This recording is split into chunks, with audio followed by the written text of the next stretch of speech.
Thank you, General. Good evening, everybody. I'm deeply honored to speak here today in Kuala Lumpur at this international conference on 9/11 in front of our most distinguished hosts, speakers, and guests, where I understand that at least 30 representatives of embassies from around the world are present. The 1,700 architects and engineers that I have the honor to represent are technical and building professionals who have put their reputations on the line and have nothing to gain in order to bring this evidence to the eyes of the world. In this brief address, I'll only be able to give you a few of the highlights of the overwhelming volume of clear forensic evidence, video, and eyewitness testimony that concerns them so very much, and that is available on our websites, ae911truth.org, 9/11expertsspeakout.org, and 9/11explosiveevidence.org. These experts rely on the scientific method.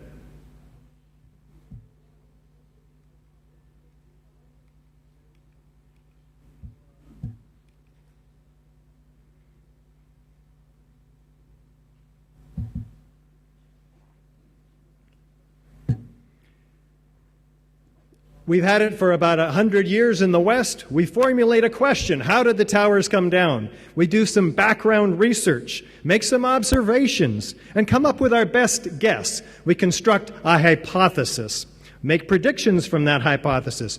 I think it came down by fires. No, I think maybe it came down by controlled demolition. No hypothesis is left untouched. We test these hypotheses with experiments, analyze the results, and draw conclusions. If the hypothesis is corroborated, we report the results in an open, transparent manner for all to see and for bodies of scientists to build on the work of others. If the hypothesis is not corroborated, we go back and come up with a hypothesis that stands a better chance against the evidence. So let's apply the scientific method today.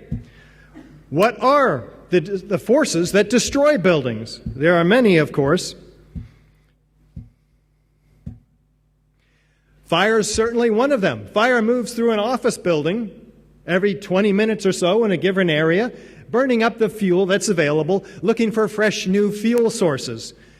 So it's an asymmetrical collapse when buildings come down due to fires. The building would fall over, not straight down through the path of greatest resistance. So you'll note that though no high-rise fire has ever come down no high-rise has ever come down due to fire in the history of high-rises. And there's been dozens and dozens of very hot, large, and long-lasting fires in these buildings. Buildings also are blown up sometimes. These buildings exploded. There's thick volumes of pyroclastic-like smoke with entrained pulverized building materials. There's witnesses that hear sounds of explosions. They see flashes of light. When we have these characteristics, we know that a building has been blown up with explosives. It's very different from fires. Now, some buildings can be blown up with a series of highly engineered explosives, such as these. They're called controlled demolitions. We have hundreds of examples from all across the world to draw upon. And the way this is done is they put thousands of explosives in the building and then synchronistically, floor by floor, detonate them, which allows the building to come down symmetrically, smoothly, at free fall acceleration nearly. So there are a series of features associated with these controlled demolitions. We have a sudden onset, usually at the base of the structure, the onset of destruction. We have a straight-down symmetrical collapse into the building's footprint because demolition waves remove the column supports. This results in a free-fall acceleration, as fast as a bowling ball falling off the side of the building, and resulting in the total dismemberment of the steel structure, ready for loading and shipment. There's minimal damage, of course, to adjacent structures. And there's sounds and flashes of explosions heard and seen by witnesses. There's enormous clouds of pyroclastic-like smoke with entrained building solids. There's explosive charges that go off at different areas, the wrong timing perhaps. These are called squibs, or isolated explosive ejections. And of course, chemical evidence, debris left in the pile afterwards of explosives. This is all direct evidence of explosives. And guess what? Fire can't be responsible for any one of these, let alone all of them.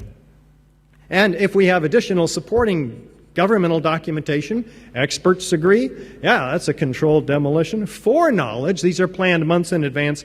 This is all proof of controlled demolition. Well, with that in mind, why don't we take a look at the third skyscraper to be destroyed on 9/11? How many of you knew that 2 planes brought down 3 skyscrapers on 9/11?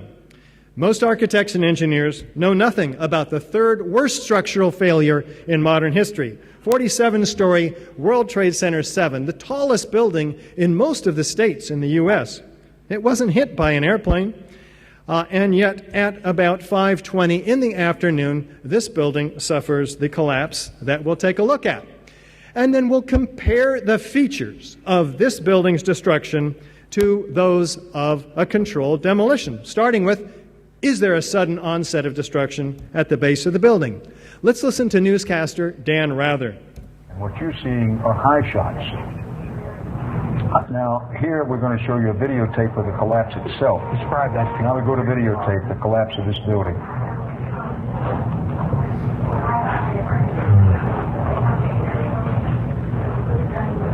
It's amazing. Amazing, incredible, pick your word. For the third time today, it's reminiscent of those pictures we've all seen too much on television before, when a building was deliberately destroyed by well-placed dynamite to knock it down. Well, that's an interesting commentary. Let's take a closer look. Is there a straight-down, symmetrical collapse into this building's footprint? Let's look from West Street. Pretty straight down, pretty symmetrical. Watch the penthouse drop a second before the overall building comes down, indicating core column damage, massive simultaneous core column damage. Well, I'm not convinced yet. Let's compare World Trade Center 7 next to an explosive controlled demolition on the right. Is there any similarity? Is there enough similarity to warrant an investigation into the possible use of explosives?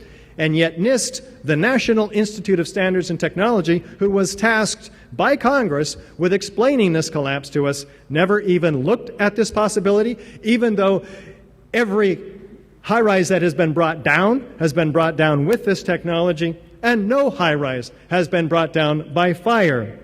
The chief culprit, according to NIST. And these are the worst fires that we have photographic or video evidence of in these buildings. And they were out an hour prior to the building's collapse on the floors where we were told the initiation of collapse occurred. And, of course, it drops straight down neatly, almost into its own footprint. How does that happen? How do we bring a building straight down? We have to take out all 80 columns in the building virtually simultaneously. Does fire have that level of precision?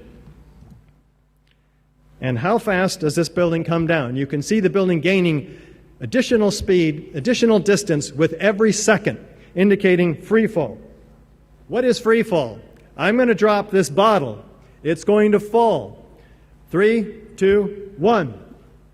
That's how fast this building dropped in just 6.5 seconds. How does that happen?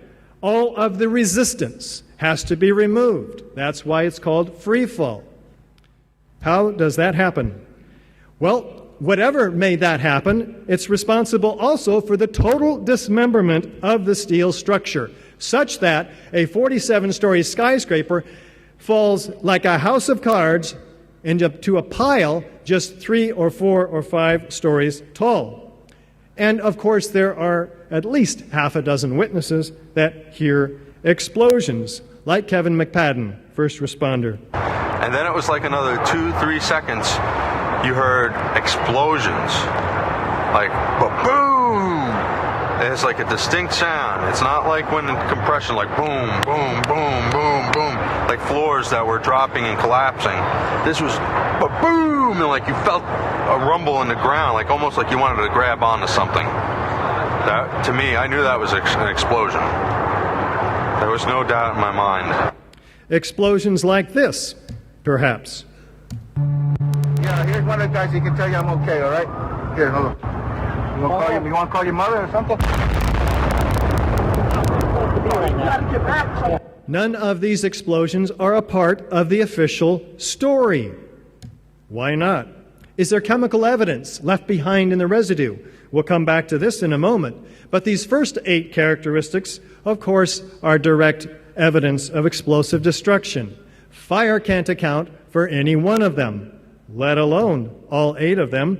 If fire was to bring any building down, surely it would have been World Trade Center 5, fully engulfed. Did it come down? No.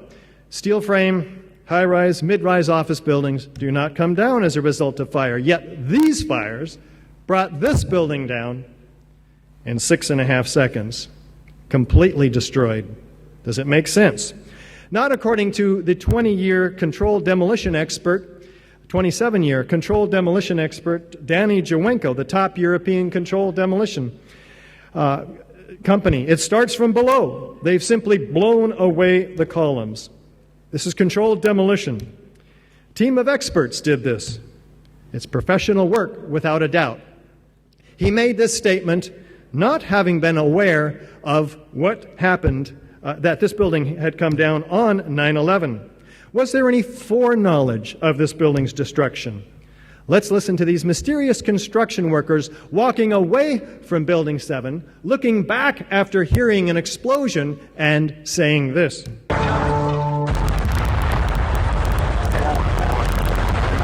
eye on that building. It's coming down. The building is about to blow up. Moving back here. All right, guys? We are walking back. There's a building about to blow up. On flame. Debris coming down. How do they know that the building is about to blow up? Interestingly enough, Kevin McPadden, who's listening to a radio held in the hands of a Red Cross worker, hears this. At the last few seconds, he took his hand off, and you heard 3, 2, 1. Do fires bring buildings down to countdowns? Jane Stanley of the BBC is on the job. She reports the collapse of this building 20 minutes before it happened. They apologize for this confusing error, citing the very confusing events of the day. Does this make them psychic? Well, the hypothesis of explosive controlled demolition appears to be corroborated. In fact, all 8 of the controlled demolition features are provided here, indicating direct evidence of explosive demolition, fire not being able to account for any one of these. With additional corroborating circumstantial evidence, we believe this is proof of controlled demolition. And it's a huge problem for the official story, because we're told fire brought these buildings down. If we were lied to about World Trade Center 7, what else were we lied to about? Let's take a look. In the Twin Towers, we have features of controlled demolition too. Let's take a look. Sudden onset of destruction, not at the location, at the base of the towers, but at the location of jet plane impacts, interestingly enough, because these are deceptive controlled demolitions, blamed on the jet plane impacts and fires. Where we hear sounds of explosions heard by first responders, flashes of light seen by them in the oral histories, which were recorded the month after 9/11, and which were hidden from public view until the court forced the release of this. Why? Is it because 118 and more of them are talking about what they heard in terms of explosions, what they experienced in the building, and what they saw? Let's see. Somewhere around the middle of the World Trade Center, there was this orange and red flash coming out. Initially, just one flash. Then it kept popping all the way around the building, and the building had started to explode. One floor under another. I figured it was a bomb because it looked like a synchronized, deliberate kind of thing. It seemed like on television when they blow up these buildings, it seemed like it was going all the way around like a belt. All these explosions. Let's see what they might be referring to. World Trade Center 1 on the right, a known controlled demolition on the left. Belts of explosions starting at the midpoint, not necessarily at the bottom. Is there any similarity? Sudden, continuous drop. Is there enough similarity to warrant an investigation into the possible use of explosives? Saw a number of brief light sources being emitted from inside the building between floors 10 and 15. I saw low-level flashes. We actually heard the pops. You heard the pops of the building. With each popping sound, initially an orange and then a red flash came out of the building. Let's see what the South Tower looks like. Is there any similarity to it on the right side and a known controlled demolition on the left? We think so. I saw a flash, flash, flash. Then it looked like the building came down. I thought the terrorists planted explosives somewhere in the building. That's how loud it was, a crackling explosive. What did these first responders experience? We started running floor by floor instead of popping out. It was like if they had detonated. They were planned to take down a building. Boom, boom, boom, boom, boom, boom, boom. All the way down. Are they credible witnesses? Well, let's take a look at a little simple physics lesson. What happens when a large truck runs into a small car? Which one wins? Okay, the stronger structure. Does it matter if we drop the light car onto the heavier truck? No. Obviously, an analogy. The lighter part of a structure cannot destroy the heavier part below. They are crushed in an equal and opposite destructive force. Watch, in fact, what happens. The upper structure is destroyed after you see, like the first responders said, belts of explosions, and this upper part is, in fact, being destroyed itself in what appears to be a miniature controlled demolition, not unlike World Trade Center 7. Now, what's happening after that? A large explosion, laterally distributed pulverized building materials trailed by pyroclastic-like smoke clouds, landing 600 feet away. World Trade Center 1 on the left, a known volcanic eruption on the right. Is there any similarity to what we might expect a gravitational collapse to behave like? No. We're looking at very explosive event. Look below.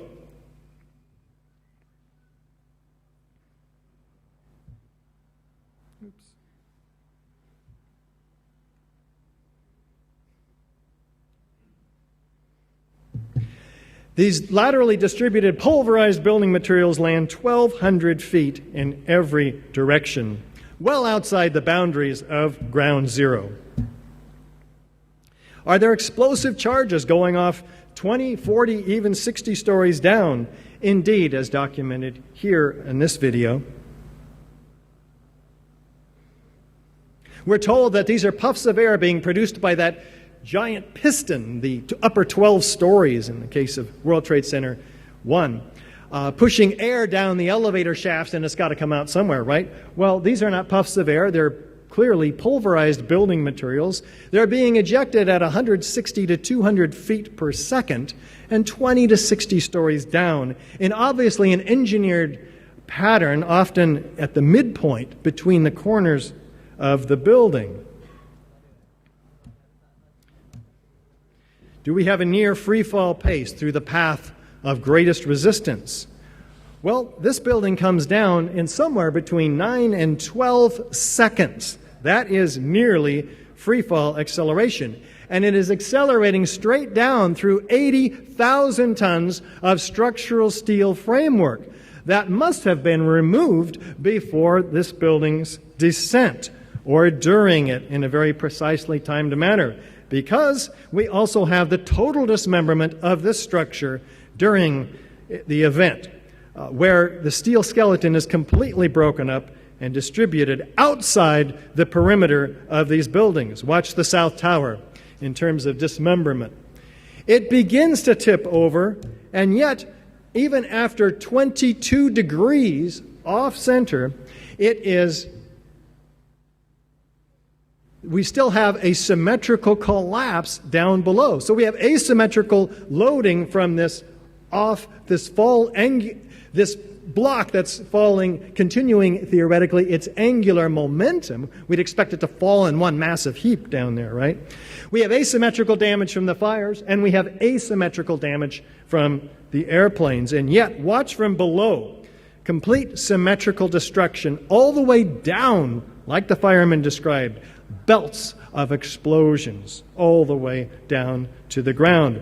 Watch down below. What are we looking at? Are we looking at a pancaking collapse, or are we looking at a series of explosions? And complete destruction all the way down to the ground.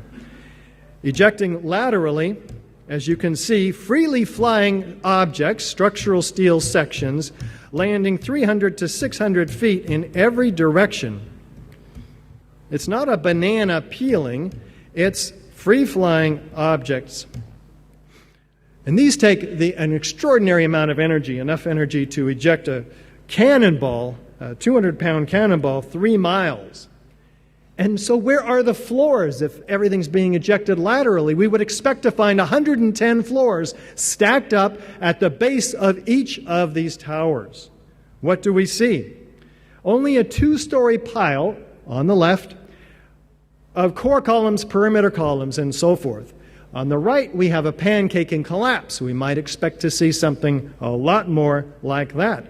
But we don't. We have the complete destruction of the steel structure and the complete pulverization of 90,000 tons of concrete, which we would expect in floors stacked up, but which is pulverized, as you can see here, in midair, landing in a 3-square-mile area completely across lower Manhattan in a blanket 12 to 15 centimeters thick.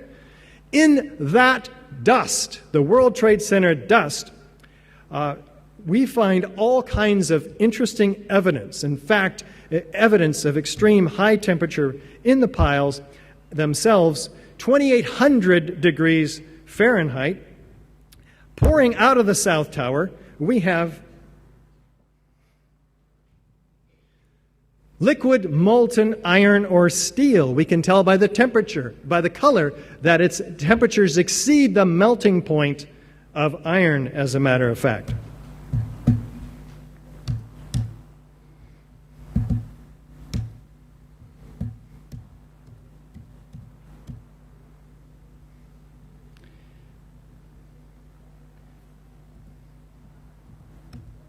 Q.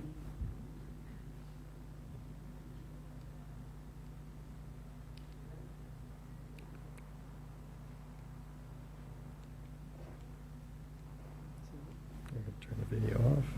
There we go. Let's advance to the next slide. Okay, thanks. We're told that this is melted airplane aluminum, right? But it can't be, because melted aluminum is silvery. It doesn't glow bright orange, yellow in sunlight. The World Trade Center structural engineer himself, Leslie Robertson, describes a river of steel. These are extremely hot temperatures, of course, that office fires and jet fuel can't even approach. Red hot steel being pulled from deep within the pile. What does this mean? Literally molten steel, says the president of the cleanup company. Steel members in the debris that appear to have been partially evaporated, which takes 3 to 4 times the temperatures associated with jet fuel or office fires. FEMA documents this in Appendix C of their report. Melting of steel capable of turning solid steel girder into Swiss cheese, which fire protection engineers, first responders have never seen the likes of these temperatures. Liquid iron is documented. Where does the liquid iron come from? Iron is not used in steel structures. This is not steel. How is concrete melted? 3,200 degrees Fahrenheit temperatures. And yet this is the official response from the lead structural engineer of NIST about these high temperature phenomena. First of all, let's go back to your basic premise that there was a pool of molten steel. I know of absolutely nobody, and no eyewitness who said so, nobody who's produced it. You'd get down below and you'd see molten steel. Molten steel running down the channel rails. Like you're in a foundry. Yeah, like lava. Like it was Like lava lava. from a volcano. Actually melted beams where it was molten steel that was being dug out. Underground, it was still so hot that molten metal dripped down the sides of a wall. And the cleanup was very difficult in the beginning. Steel was coming out red in certain areas from the first couple of weeks. This fused element of steel, molten steel. And they pulled off a big block of concrete, and there was like a little river of steel flowing.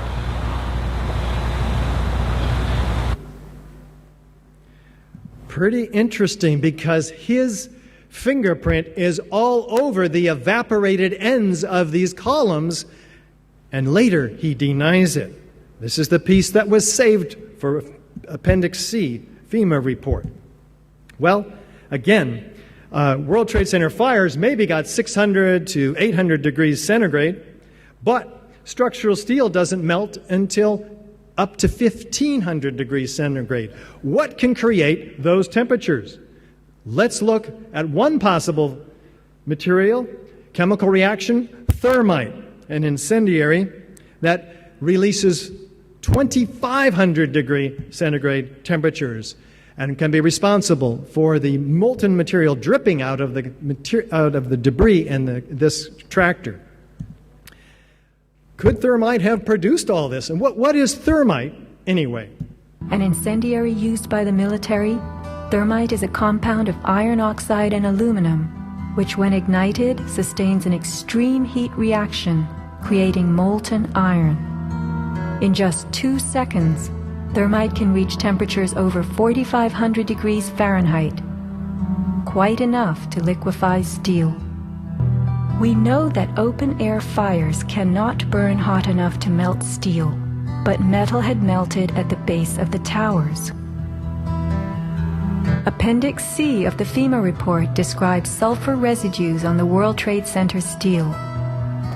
The New York Times called this the deepest mystery of all. Sulfur slightly lowers the melting point of iron, and iron oxide and iron sulfide had formed on the surface of the structural steel. Sulfur used with thermite is called thermate, producing even faster results. So all of the evidence must be looked at, not just that which supports our particular theory. In the case of NIST, this is completely overlooked. Thermite, of course, can be used in patented devices to cut through steel like a hot knife through butter, and is fully capable of destroying steel structure.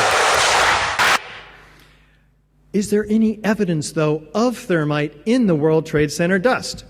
Well, there's enough dust to analyze, and the USGS does just that, along with the R.J. Lee group, and finds abundant iron microspheres, tiny iron microspheres the diameter of a human hair.